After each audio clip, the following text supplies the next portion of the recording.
Es domāju, ka mēs šobrīd varētu atklāt simboliski ar valsts himnu.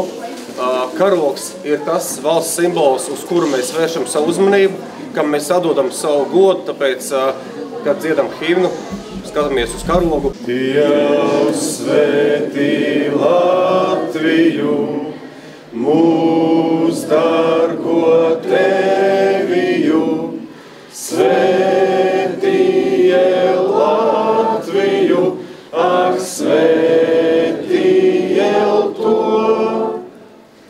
kur Latviju meitas zied, kur Latviju dēli zied.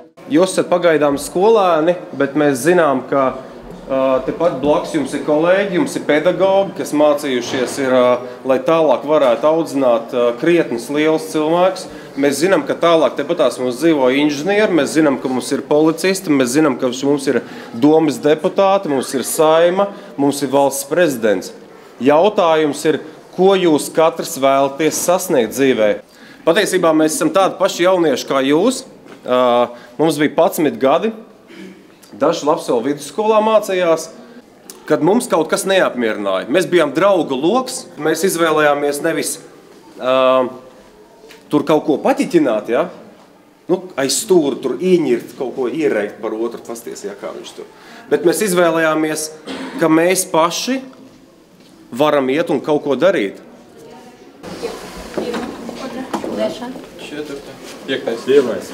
Pirmie visi nostājās šeit. Otrie šeit, trešie šeit, ceturtie šeit un piektie šeit galā. Katram ir jāuzraksta 5 kritēriji. Un pēc šiem 5 kritērijiem jāizvēlas komandas vadītājs. Komandas vadītājs ir tas, kam jūs uzticaties, uz ko jūs varat paļauties. Iespējams, jūs viens otru nepazīstat.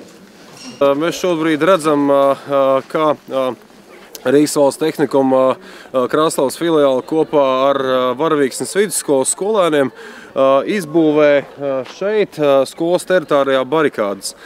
Šie audzēkņi būs turpmākie ražotāji, tie, kas būvēs pilsētas un valsts infrastruktūru.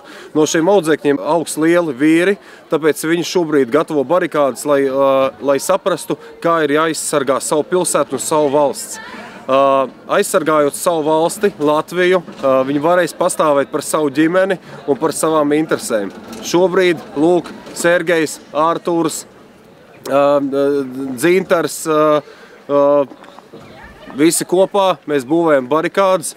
Redzam šeit tātad pirmais postenis, tālāk ir otrais postenis un mums ir centrālais strateģiskais punkts, kur mums šobrīd arī taisa zupu. Pārējās komandas tūdaļ gatavojas disciplināriem darbiem. Mēs esam izveidojuši 5 komandas. Katra komanda ir izvirzījusi savu līderi, un līderi veido šīs mazās pilsētas vadību. Dienu esam sadalījuši vairākās daļās. Pirmā bija intelektuālā bāze, proti izpratni par mūsu vēstures notikumiem barikāžu kontekstā. Šobrīd mēs mazliet fiziski pastrādāsim pie barikāžu taktisko joslu izveidas.